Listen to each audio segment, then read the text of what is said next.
పాకిస్తాన్ ఉగ్రవాదుల స్వర్గధామం. సాధారణ ప్రజను గాలి కొదిలేసిన ఉగ్రవాదులకు మాత్రం అక్కడ రాచమర్యాదలుంటాయి. లష్కరే తైబా చీఫ్ హఫీజ్ సయీద్ లాహోర్లో అత్యంత రద్దీగా ఉండే ప్రాంతంలో బహిరంగంగా జీవిస్తున్నట్టు తాజాగా వెల్లడైంది. అతడి హైడౌట్ కి సంబంధించి శాటిలైట్ చిత్రాలు బయటకొచ్చాయి. పహల్గాంలో పర్యాటకులపై జరిపిన పాశవిక దాడి వెనుక లష్కర్ హస్తం ఉన్నట్టుగా భద్రతా ఏజెన్సీలు గుర్తించాయి. లష్కరే ముసుగు సంస్థ ది రెసిస్టెన్స్ ఫ్రంట్ స్వయంగా దాడికి బాధ్యత ప్రకటించుకుంది. ఈ పరిణామాల వేళ హఫీజ్ నక్కిన చోటు బట్టబయలైంది. అతడి నివాసం వద్ద పాక్ ఆర్మీ బలగాలు నిరంతరం పహారా కాస్తున్నాయి.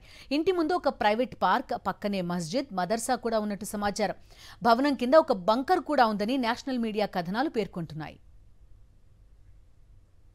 పాకిస్తాన్ ఉగ్రవాదుల స్వర్గధామం. సాధారణ ప్రజను గాలి కొదిలేసిన ఉగ్రవాదులకు మాత్రం అక్కడ రాచమర్యాదలుంటాయి.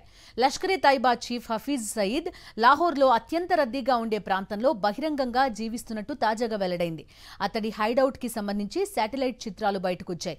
పహల్గాంలో పర్యాటకులపై జరిపిన పాశవిక దాడి వెనుక లష్కర్ హస్తం ఉన్నట్టుగా భద్రతా ఏజెన్సీలు గుర్తించాయి. లష్కరే ముసుగు సంస్థ ది రెసిస్టెన్స్ ఫ్రంట్ స్వయంగా దాడికి బాధ్యత ప్రకటించుకుంది. ఈ పరిణామాల వేళ హఫీజ్ నక్కిన చోటు బట్టబయలైంది. అతడి నివాసం వద్ద పాక్ ఆర్మీ బలగాలు నిరంతరం పహారా కాస్తున్నాయి.